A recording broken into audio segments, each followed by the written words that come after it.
All right. Hi, everyone. I'm Ayushi from the Gladstone Bioinformatics Core. Today, I'll share with you how mixed effects models can be used to identify cell type associations with pathological traits, specifically in Alzheimer's disease using single nucleus RNA-seq data. So changes in cell composition are a hallmark of many diseases like Alzheimer's, cancer, and COVID-19. And it's not just the presence of a cell type that matters, but instead the abundance and how it correlates with disease progression.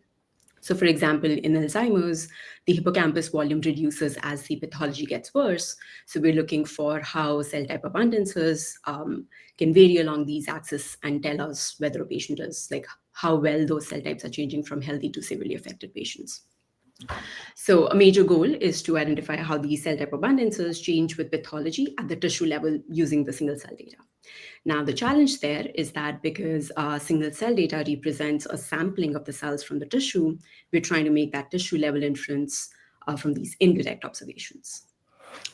There are existing tools that make this tissue level inference, but they rely on a lot of assumptions which are hard to validate. So, for example, EDGAR assumes that less than 30% of your cell types have changed, which might not hold true in all biological systems. So these limitations can lead to biases, false positives, poor reproducibility, especially in the context of single cell data where cell recovery and your composition can vary widely. So to address these issues, we've developed LODOPT, short for log odds optimal. And here I would like to give a big shout out to our associate co-director who spent a lot of time in designing these statistics and benchmarking this tool.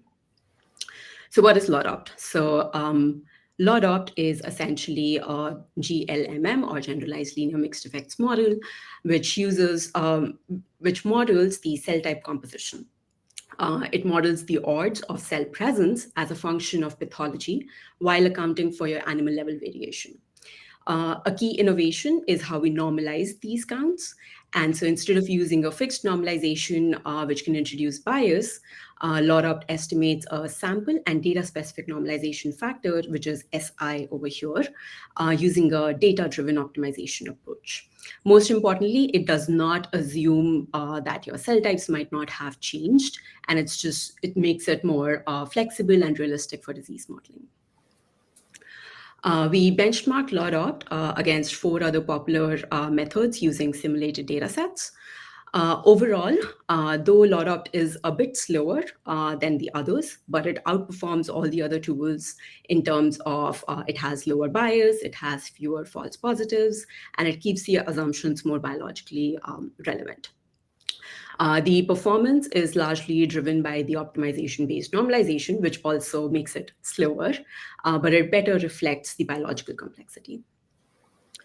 Moving on to an applied example. So we used LODOPT for single nucleus RNA-seq data from Alzheimer's disease mouse models with different ApoE genotypes. ApoE is a risk factor for Alzheimer's disease.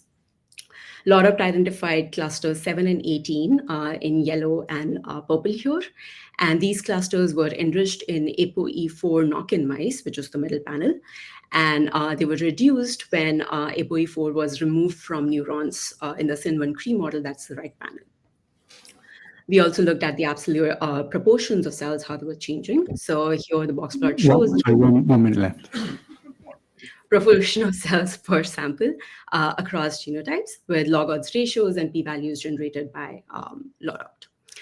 We also found that these clusters were negatively associated with hippocampus volume and positively associated with tau, which is what you would see in more adverse disease conditions. And so it supported pathological relevance. And these associations were also validated through immunostaining. To summarize, LODOPT provides robust and unbiased estimates of cell composition from single cell data. It is well suited for associating single cell data with animal level traits like pathology, imaging, and behavior. It is available as an R package. You can scan the QR code on this slide, and it's the first version, so we look forward to any feedback you might have. And then finally, a big thank you to my team at Gladstone Bioinformatics Core and all our collaborators. You can scan the QR code and try LODOPT. Thank you so much. Thank you. Do we have a very quick question from the audience or online? Okay, we've got one question. I'm wondering how does your model handle the intra and intercellular cell type variants? You talked about bias of your tool, but how does it affect the variants? So we do this at the cluster level. So for each cluster across all different animals or humans in a specific data set, it does the optimization step. So that's where it handles the variation, and that's what gets rid of the bias. I'm happy to talk more if there's less time now. Okay, thank you. Thank you very much. Yeah.